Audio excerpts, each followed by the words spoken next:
I was joined earlier from New York by Liberal Senator James Paterson. He's the chair of the Parliamentary Committee on Intelligence and Security. He's been visiting the US as part of a bipartisan delegation receiving high-level security briefings.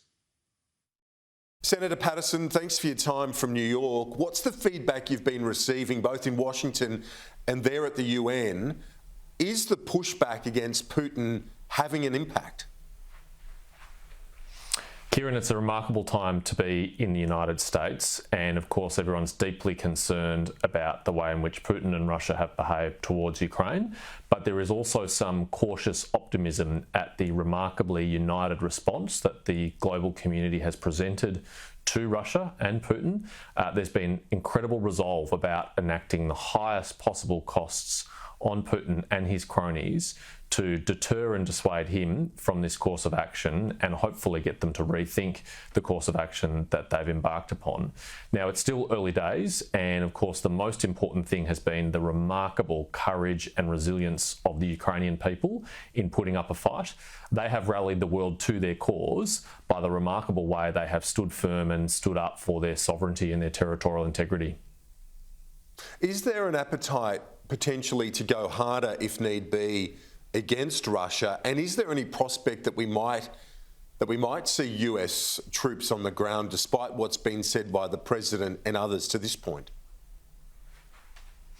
My sense from Capitol Hill in DC, but also talking to ambassadors from a range of countries here in New York, is that there's a willingness to go harder if need be, to be firmer if need be, to go broader if need be, to keep ratcheting up those costs on Putin and those around him, those who keep him in power.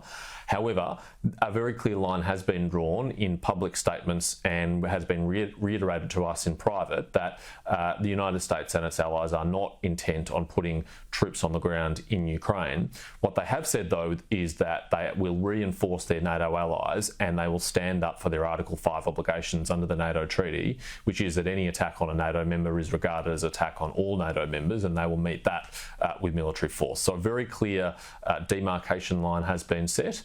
But anything up until that point, I think the global community is willing to experiment with to put pressure on Putin to get him to change course.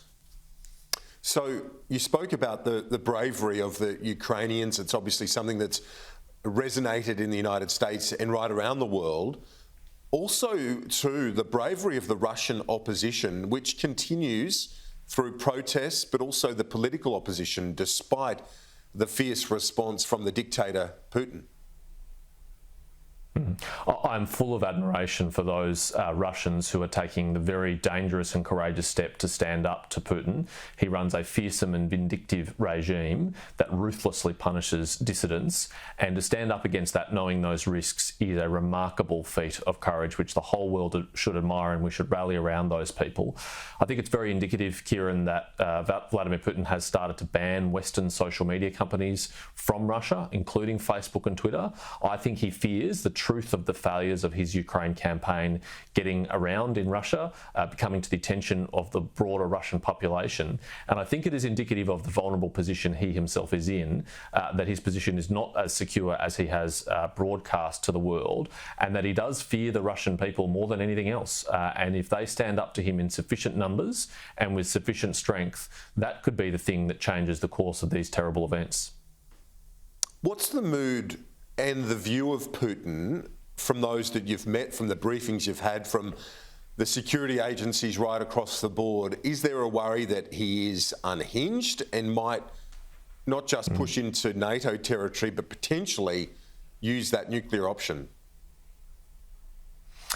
There's very clear consensus across civil society, the administration, Congress, and here at the UN that Putin is not acting rationally. The course of action he has set his country on is an enormous strategic mistake, which could very well be the end of his reign in Russia and have a very disastrous effect on the Russian Federation.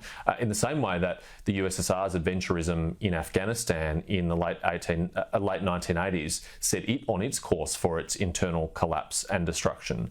And when you have a leader who's acting irrationally, they are very hard to predict. It is very hard to do any sort of analysis and put ourselves in his shoes and work out what he's doing next. And it is alarming that he has made those statements about putting his nuclear forces on a high degree of readiness readiness, although it's not actually clear what he means by that and what will actually happen by that. So the world is watching very carefully and very closely and very anxiously about what will happen next. And there is a genuine concern that he might miscalculate again by escalating further, which would have terrible consequences for the world. And really, you have to go back to the Cuban Missile Crisis in 1963 to have an equivalent danger of nuclear conflict that we have now. The West and its allies are acting very responsibly in a very restrained way, but we do have an unhinged and irrational actor here that we're dealing with. Now, you've said that the feedback you've received from the US and the international community, those representatives you've met, is that this needs to put the world on notice, I guess, in terms of what Beijing's intentions might be when it comes to Taiwan. Is there the prospect, though, that this loss of face for Putin and blowback against Putin might make China think twice in terms of any further aggression in its own foreign policy? We need to enact a very high cost for Putin and Russia, first and foremost for the benefit of the Ukrainian people who deserve our support. But we also need to send a message to any other authoritarian state who might be contemplating similar behaviour, China included, towards Taiwan, that if they go down that path, that they will be met with a very strong response from the international community, that we will rally quickly, that we will enact a very high cost for them too. And I hope that the lessons that China is drawing from the difficulties that Putin has encountered in Ukraine is that any plans of changing the status quo in the Taiwan Straits by force might also be more complicated than they have previously thought, and that they will respect the status quo and respect the peaceful resolution of those issues, which is the very strong position that Australia and our allies have articulated for a long time. I hope it's giving them pause for thought, but only time will tell.